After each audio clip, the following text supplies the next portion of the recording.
And we are live. Hello, tribers. Can you see us?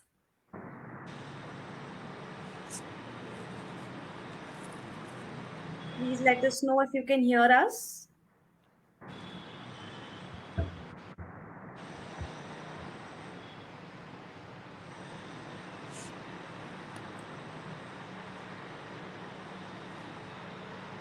Let me know in the comments if you can hear us and if you can see us properly.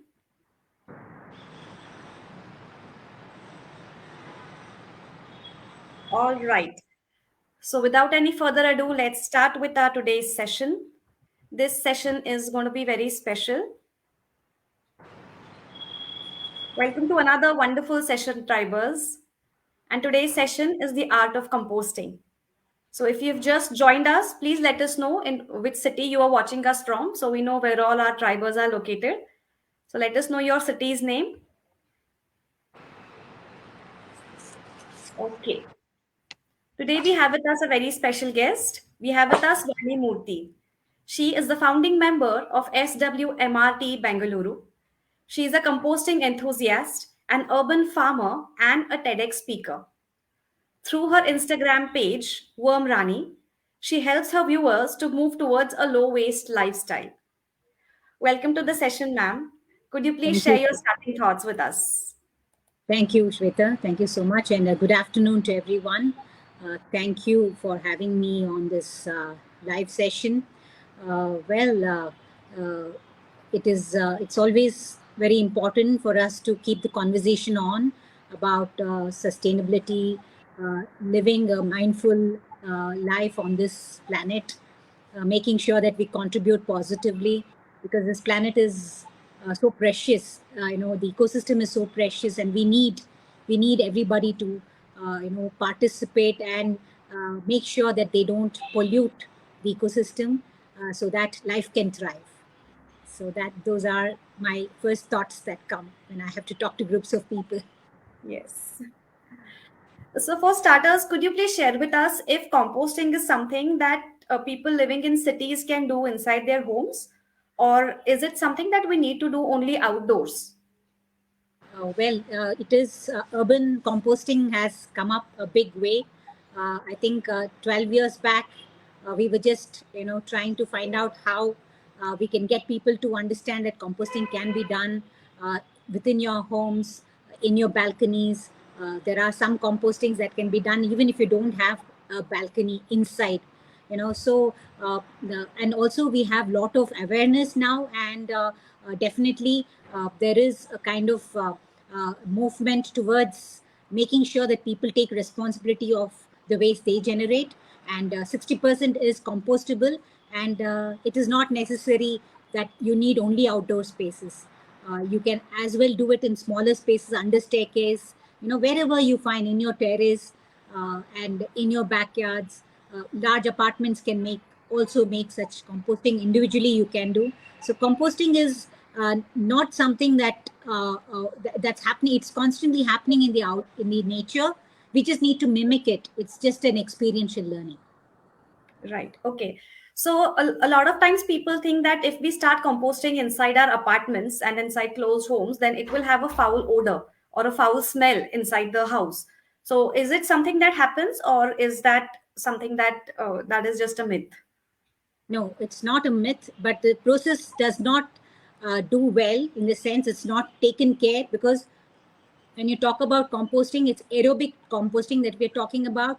If the composting process lacks air, that is oxygen, then it can turn smelly. And if the balance of the wet and the dry is not in good balance, if the wet is too much, then it becomes very soggy and it becomes anaerobic in nature, and that's when it starts smelling. So if there is an understanding of how we need to maintain it, then absolutely no smell. You can have composting around and have a party around it, and nobody will even know that you have composting process going on in your terrace. So it all depends on how well you overcome the initial hit. Initially you don't know the balance. Initially you don't know, but today we have such amazing systems that have come into the market. It takes care, and the people who install it take care of training the staff, so you don't have to fear that composting could be smelly or it could create problems, and you don't want it in your, around you. So I Yeah. think that that's a myth, that you should not have these shutters, that you don't want to, because it's one of the best ways to say that you are giving back to what you take away from the soil. Composting is nothing but building soil to grow our food. So if that is there, I think nobody will even hesitate. Right. So, as you suggested, there are a lot of new systems for urban composting. Is it necessary that we start using the systems only, or can we do composting without these systems also within our homes? Absolutely. You see, the thing is, composting just needs, there is an understanding that you need your wet waste, which is already there in your homes. There are peels from your homes. Along with that wet, the nitrogen stuff, you also need a carbon stuff, which is dry. That is the one which balances both of them. And that dry is dry leaves that are all around. This is the season we collect. Alternatives to that is cocoa peat. If people say, I don't know where to get dry leaves and the cocoa peat, and then you need a container. It could be an old paint bucket. So if you want to start, you can do it yourself, DIY. You know, create excitement into creating your own little lab in the corner of your balcony. And I think it can be very exciting to even kickstart in your own way. But if you are having no time, and if that is a constraint, you can just pick up a kit, ready kit, which gives you everything, including how, and you can call them back if you have a problem and if something is going wrong or if you're not doing it right. So you have a good support system which will help you. So either ways, the process has to be started somewhere. Right. Okay. Okay. So you also said that there has to be enough, right proportion of dry as well as wet matter within a compost. Could you please shed some light on what all constitutes the wet matter and what all constitutes the dry matter? uh, the wet, if you're a beginner, you have to be very careful on what you're going to start with, because you can't put everything that comes out of your kitchen when you just start, because then you will not be able to handle it. So you need to look, what can I manage. What a beginner can manage is just the peels that come off your chopping board. It's just your vegetable peels, fruit peels. Make sure you chop them a little smaller. If suppose you have a huge watermelon, rind, and you just chop them into smaller pieces so that the composting happens faster. And of course, eggshells, coffee, tea powder. So when you're a beginner, don't put all your sambars and your leftover curries and rice. If it's got spoiled, because you will not be able to manage it, because it needs a little experience to get a hang of composting. And once you get a hang, you can put anything in it. So this is the wet waste that comes from your kitchen. Basically, it's the peels. We will talk about the peels, because I don't believe that we need to, we should waste food and put it in your compost.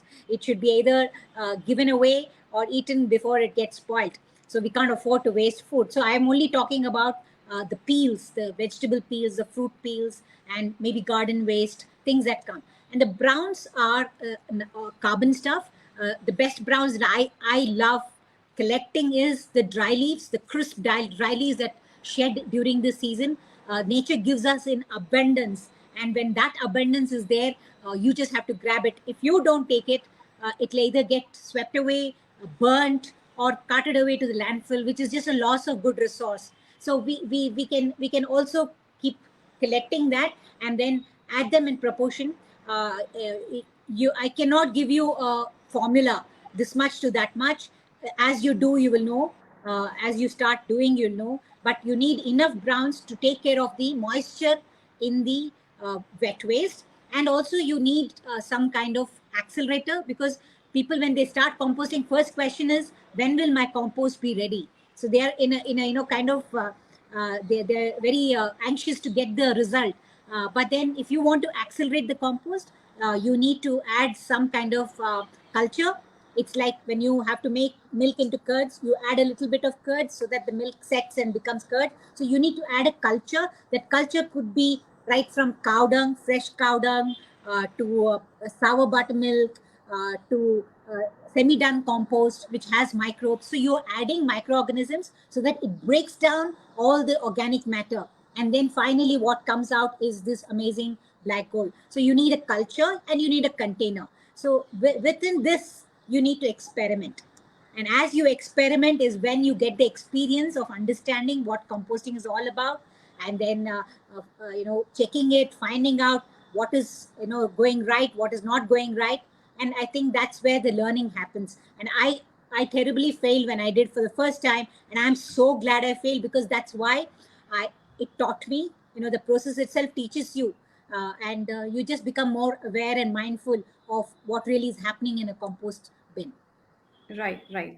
So some people also think that we need to introduce earthworms into our bins so that they eat into the matter and then actually decompose and make compost. So is it mandatory for us to get worms from the nature and add it to our bins inside the homes, or is No, just the starter enough for the process to happen? no, you shouldn't be doing that, because earthworms, if you find earthworms in the soil, you bring them, put them in your compost, they will die, because there are different kinds of worms. These are, the ones in the soil are the deep burrowing worms. They don't do very well because the compost pile is very hot, because as it starts to break down, it's microorganisms that break it down. The compost pile will be very hot, warm, and the earthworms don't do well. But there is another kind of aerobic composting called the vermicomposting, that is done by earthworms, which are not the ones which are found in the soil, but these are the earthworms for composting. So they are the red wrigglers. We can purchase them. That is the second level. But without the basic composting, you don't go. If you have a garden and you want to add enough nutrients to the soil so that you get very good produce from your plants, your greens or whatever you grow, then vermicomposting is one of the nutrients that you add to the soil. So it's a very highly nutritious food for the soil and the plant. So we make vermicomposting. Urban farmers and all farmers will make vermicomposting, and they will add this vermicompost to their soil. So it's not when you start composting that you put earthworms. They will not do very well. It's a different composting method altogether, like Okay. bokashi. Bokashi is Okay. an anaerobic. So there is aerobic, anaerobic, worm composting. So there are different kinds of composting. Right. Ma'am, could you please show us a demo, or do you have any examples to see? Yeah, sure.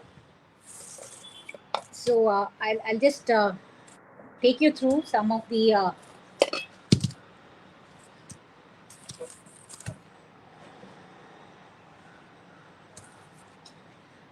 So first you'll need a bucket. This is just a demo bucket I'm showing.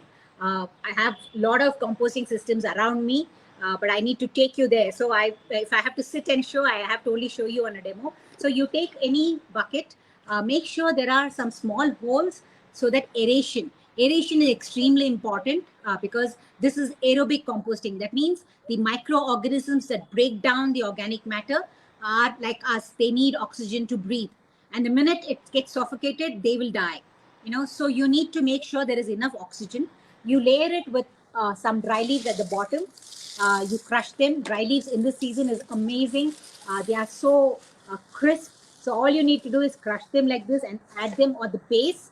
And then you take your kitchen peels. So I have peels from my kitchen. These are food I ate. It's banana and other things, the food that I ate. So it's not garbage. It becomes garbage only when you take it out and leave it out. And but this is amazing resource. This is the most important thing to build soil. And most of the soil in this on this planet is getting desertification, because the organic matter is missing. All this is reaching the landfill and polluting, but it's not going back to build soil. So this is amazing resource. And for me, holding this back for the last 14 years is like the best thing that happened to me. Every day in my life, this goes to making soil. I don't let even one peel leave my home. Why? Because this is the rent I pay to live on this beautiful planet, just to hold this back. So this is moist. As it start to break down, it will be very moist. And also this is high in nitrogen. So to compensate and to keep the process aerobic, you need dry stuff. It can be the dry leaves. It can be sawdust. Sawdust is another, if you go to the mill where they cut the timber, you get the sawdust. That sawdust is also very good for or you can use coco peat. The coco peat is available in bricks, and also you get coco peat along with some kind of microbes in this. You soak it in water and it becomes something like this. So you can add coco peat as a brown. So there's the greens, which is high in nitrogen. There's the browns, which is high in carbon. The mix of these two is the most essential, that you add enough, make sure it's not too wet or too dry, and then you need an accelerator. So as I said before, cow dung, if you have good desi cows dung, fresh dung is fantastic. You can bring very little. If somebody has a farm, you can bring little, make a slurry, and in initial few days, if you add, it builds, it colonizes, the microbes colonize, and then you got a fantastic ecosystem that will break down all the food you start adding into your compost bin. So, or you can buy store-bought, you have powders that come, there's this brown powder, there is a white powder. So you get these are called the compost accelerators, or the compost culture. You can buy it in the market, and mix them. So I have already, added dry leaves. So I will layer it. I'll put some, peels here, and then add the culture. I'll just put a little bit of this culture, a half a spoon of this culture. Then I either add the dry leaves, or I can add the coco peat, So, and then I close it. That's it. It doesn't take even a minute for us to do this process every day. In your bucket, wherever in the corner, make sure it's not in the rain, because rainwater should not get in. It becomes too wet, then it starts smelling, and you'll say, this is why I didn't want to do. People start saying, I knew it would be a very smelly process. So you should make sure that it does not, water does not get in.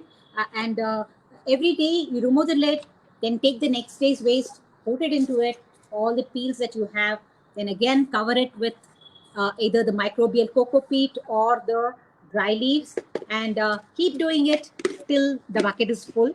And once the bucket is full, move to the second one. It all depends how long does it take to fill up. It depends on what you eat, how much you eat, what is the number of people in your homes. So you have to buy a system, or you make old paint buckets, 2 paint buckets you keep with lids. You keep one over the other in the corner of your little balcony, and start feeding the first one. And then as you keep layering it, once in 4-5 days, make sure that you give it a nice mix. You take a rake or a stick or something like that, give it a nice mix, and don't be disgusted that I'm touching. It's my food, and I have absolutely no problem touching it, because this is something that I've just eaten.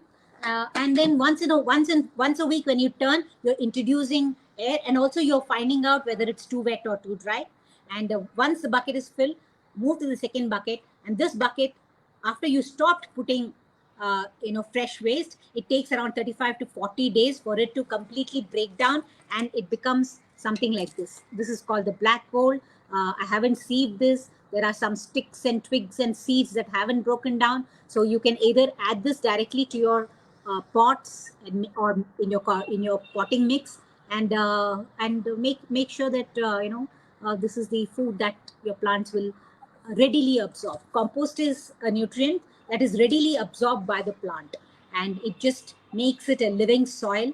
And food eaten from living soil is the best. It is giving us nutrients directly, because when the plant absorbs these nutrients, they give us that nutrients. When that cycle is missing, then we are not getting enough nutrients in food that is grown in soil that does not have any organic matter. It's grown with artificial chemicals. They put pesticides, which is harmful for us. And no wonder that our during pandemic, we saw throughout the world that immunity was very low. Processed food, we don't know who grew the food, what kind of soil they grew. So we are very low on our immunity, because we are not nourishing ourselves with real food. So you can see a huge connect on what we feed back to the soil is what we need to be healthy. So food is the way to keep healthy body. And we complete the cycle within our homes, and you have to be proud of it. You should be excited about it, and this is something that everybody should experiment.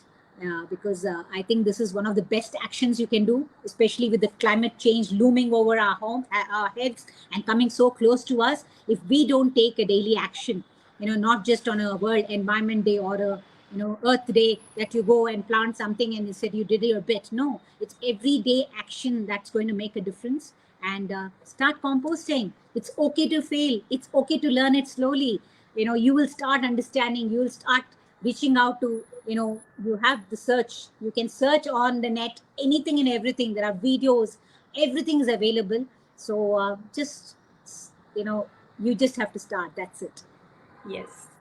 So true. I mean, even at Super Bottoms, we are big supporters of sustainability. So kudos to you for being such a big environmental warrior for us. Thank you, Shweta. We have a few of our viewers' questions. We'll be taking them up now. We have a question that says, Ma'am, in Mumbai, space is very less. As we have one balcony, how can we manage in that? There are many people on, you can see on Instagram and Facebook in Mumbai doing an amazing job, with balcony gardens. And they're not only just composting, but they're also growing something in their balconies. So it is possible. I think the constraint is not space, it is the mind. Once you open up the constraint in this mind of ours, I think you will see possibilities everywhere.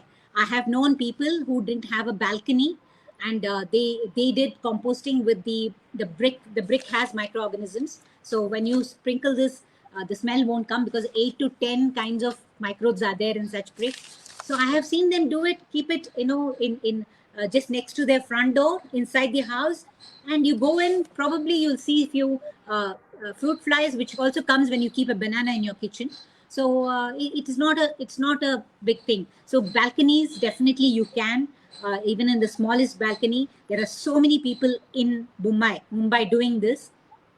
So it's definitely possible. Okay. The next question is, can we add only sawdust instead of cocoa peat? Yeah, sawdust, only sawdust. The thing is, sawdust is very acidic, high. It's very high acidity. You can mix. You can add sawdust sometimes, and sometimes you can add cocoa peat also. But if you don't have cocoa peat, you can continue sawdust. But it will be nice to have a diverse browns, different kinds of browns. Even in the leaves, we usually say get all diverse kinds of leaves, not just one kind of leaves. So the more the diversity, the more the nutrient value in that compost. Okay. So just a segue into the same question.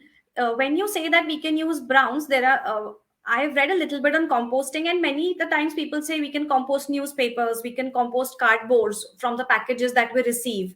So is that okay to do that, or does composting not accept those kinds of browns?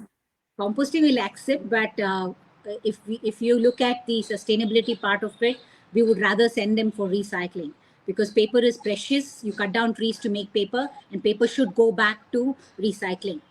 We can't afford to compost it when we have other alternatives. A lot of Western countries, they shred paper and put in compost. They feed vermicompost with newspaper. But I think we need to definitely send it back to recycling. I wouldn't put, but of course, some of the cardboard I do. If it's got wet, suppose you have a takeaway or pizza box, or it's got little food in it, and it may not be recyclable worth. If there is something stuck, that you can be shredded and put in your compost, but definitely not newspaper. You can add little bit of cardboard, but you need to shred it, and shred it, and of course, nothing like collecting the dry leaves, or just ordering a nice browns that is available in the market, cocoa peat or something like that. Okay. The next question is how to use liquid waste.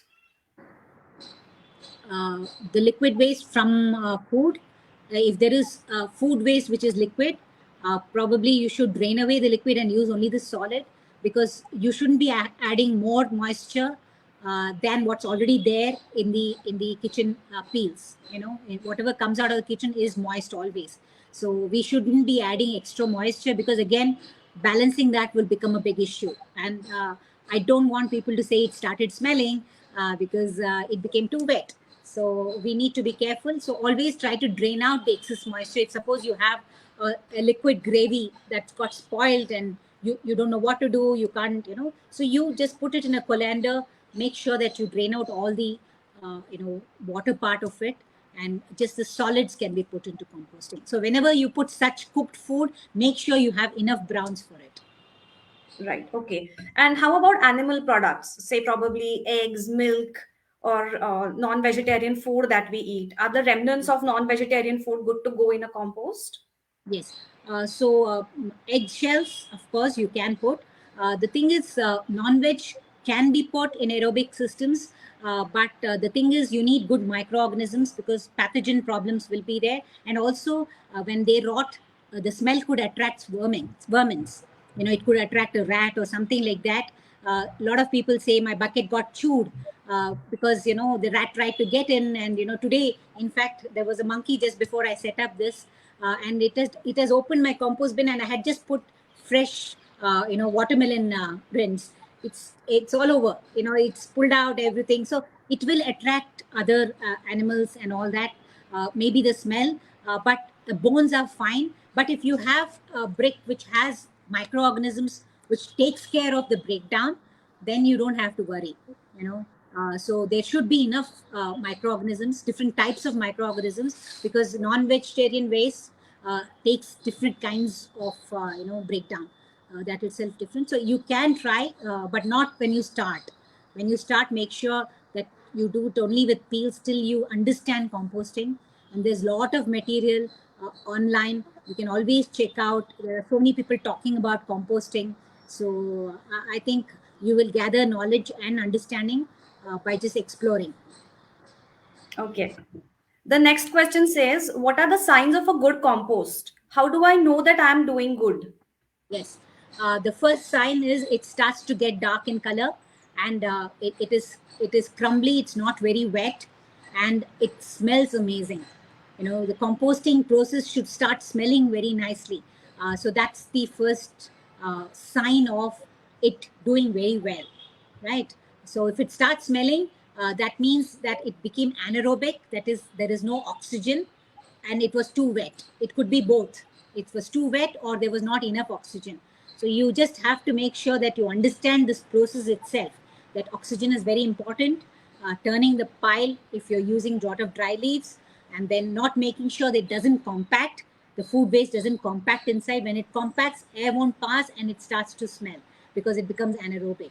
So just it will take you a little time to understand, but you should not think it's a challenge, because it's good to have these challenges. You learn much better. So after the compost is ready, can we directly start putting our plants inside the compost, or should we be using it sparingly just as an added supplement to the potted plants? Right. So when you make compost, the compost, not very few people will grow something directly in the compost. Usually, you make a soil mix. You have the soil, which could be red soil. Down south we have red soil, up north you have black soil. So it will be one part soil, one part will be, because it's, if it is container gardening, if you're growing on a terrace or a balcony, you'll put one part of ready coco peat, so that it stays light, and also coco peat holds water. And then two parts of compost you can add when you start making your container soil. And then you can put the seeds into it, or you buy a sapling and you can put the sapling inside, but not directly into compost. And also the compost should be well mature, so that the new roots won't get it, it's not overwhelmed by the if it is not done fully, if not fully mature, then it may not be very good for the yeah, for the plants. So you have to wait till they mature completely. Okay. The next question is, how do I know my compost is bad? No, 1 minute. Can we put onion and garlic peels also? Yes, you can. Okay, we can. And what are some of the other ways in which we can reduce waste? Because, of course, what to do with the kitchen waste, we have learned in detail right now. But what are Yeah. the other ways in which, in general, we can reduce the generation of waste? Definitely. So waste is like one of the, biggest problems any urban spaces have. Of course, now even in villages and rural spaces, everywhere there is plastic. You have gutka covers. You go to the best of locations, pristine hill stations, you find plastic everywhere. So we are generating far too much for, and the earth will not be able to digest any of it, so it will stay on this planet for the longest time, for generations that will have to deal with what we are leaving behind. So it's so important for us to make sure that we are mindful of what we generate, and for that we need to be extremely careful on our consumption. What is it that we are, on a daily basis, are we refusing anything that is single use? That could be the first part. So if you leave your home, you're going traveling, or you're going to a conference or anywhere, they give you a bottled water, a plastic bottled water. You can refuse that by just carrying your own. So you make small changes, good habits, that when I leave home, I make sure that I have these things in my bag so that I can refuse a single use. It could be a tissue. So if you see a bag that I carry, I make sure that this is not very heavy. There are things that I need, right from my keys to my wallet to my car keys to my house keys to my sunglasses to my specs to my phone. Along with that, I also have a small bag that will have certain essentials.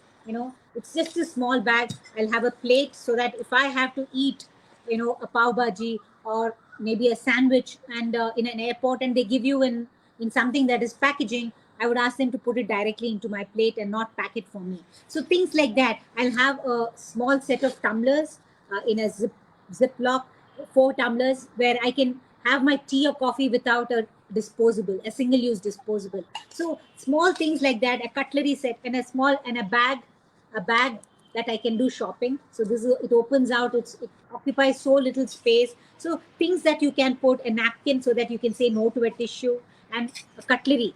You can just take your cutlery and a small napkin so that you can completely avoid anything that is single use. That could be one way. So reducing by refusing. So we have to reduce the generation of waste by refusing all this. So that could be your first way.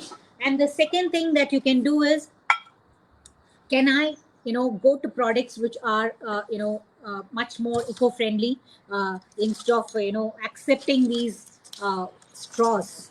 There are straws that are paper straws, plastic straws, and edible straws. You don't need straws. If you have to drink a cocktail, you can just tell them, please don't put the straw for me. It's again single use. What happens to the plastic straw when you go and drink your tender coconut water? They just put the plastic straw, and you don't even look if there was something inside, how clean or hygienic it was. We just drink the tender coconut and we leave the straw behind. So why not drink the coconut that way, or carry your own steel straw, or take that glass and put it into it, and then so small mindful things like that. And gifting has become one big issue, because most of the gifting is done with products which are going to stay on this planet. If it is a baby boy, you'll say it's blue. If it's Valentine's, you'll say red, and you package this. See, these are non-recyclable. So you must be mindful that we cannot generate any of this. Can our gifting be with old cloth, or a torn chunni, or something that is like a jute cloth or something like that? The other day, I was invited to some function, and they gave me a bouquet, and I was shocked. I've done a reel. You can go and watch it. I was shocked by the amount of plastic that came out of that. There was a PP. This is poly. This is not cloth. People think this is cloth. This is polypropylene non-woven. If I burn this, the burning smells like plastic, and it melts like plastic. Such a big thing will become so solid, black, charred plastic. So this is not good for us. And each flower had this was there under each flower. Why do we need to gift like this? And there was these plastic all these decorations, and there was the tape that was put on the flowers. There was this plastic cover on top. So gifting a bunch of flowers should be a delight. It shouldn't become an anxiety. So things like this we have to be mindful, so that next time we have a function, we invite guests, or you go to a wedding, you need to give somebody for their birthday, make sure you just take a bouquet of flowers, put some nice jute strings, maybe wrap it with a small paper and then gift it. Don't generate this kind of waste. So we have to reduce stuff that become waste very quickly, and then moving away from right from the time you cut your morning milk packet to make your tea and coffee, you make sure you don't snip this off. Even this part of the plastic is going to go somewhere. So we have to be mindful of these small things. Then rinse this, use it for your chai, and then put it upside down, make sure it dries, and this is very good for recycling. But if you send it without washing, the stink, people who work in the waste sector, they don't have any, we're not giving them dignity if we send dirty, recyclables from our homes. So we make sure that's clean. And then all these, scrubbers, they're absolutely microplastics that will be going away through your drain into the environment. We make sure that we reduce that too, and move back to some kind of natural scrubbers, loofahs, and coir, and even things like your clothes clips. This keeps breaking, and this is plastic, and this can't be recycled, these small pieces. So moving towards probably wooden clips, these cloth pegs, or even metal would be a great idea. So these are small things, and slowly you can start moving. Once your plastic comb gets broken, you can move to a wooden or a bamboo comb. Same way, when once your first change of your plastic toothbrush, move to a bamboo toothbrush. So small changes like that, including razors, instead of this single-use razor, move towards a wooden razor where you can keep putting a new blade every time. So things like that would make a huge difference, because the whole point is to reduce the amount of waste we generate. And once we reduce that, next step is to segregate our waste. Recyclables should be sent to the recycling centers. There are so many, a huge community depends on this. Their livelihood depends on recycling. We make sure that we keep it clean. Even if you get a takeaway, make sure you rinse it and dry it before you send it to recycling, so that it has the value. Otherwise they'll just throw it because it's stinking. Nobody wants to open a dirty, stinking leftover food after 10 days. I mean, it is so terrible for anybody to open such a thing and clean it. So we need, on our part, we need to be mindful, and we need to reduce the amount of waste. We need to make sure that it reaches the right places. 60% you hold back and compost. Another 20-30% is dry waste, which can be sent to any of these dry waste. There are a lot of people who come and pick up dry waste from your homes. There are a lot of startups that have started. So you go onto the net, find out in Mumbai, Delhi, wherever, there are agencies which will come and pick up, hold back your dry waste, and then very little is, waste that is reject waste, which the municipality can take part. So we have to be careful that we don't mix the waste, and we make sure that resources are not getting lost, because 80 to 90% of what we generate as waste is good resource that can go back, for recycling, including composting. Thank you so much for sharing so many different ways in which we can participate individually and reduce a lot of waste generation from our ends. So thank you for sharing all these unique and different ways. I'm sure all the tribers are going to be excited to start following this from now onwards. We do have a few more questions on composting. Yeah. A viewer says, fresh cow dung is available at my place. So do I still need to use sawdust or coco peat? Browns are important. Cow dung is not a brown. There are three things in the composting.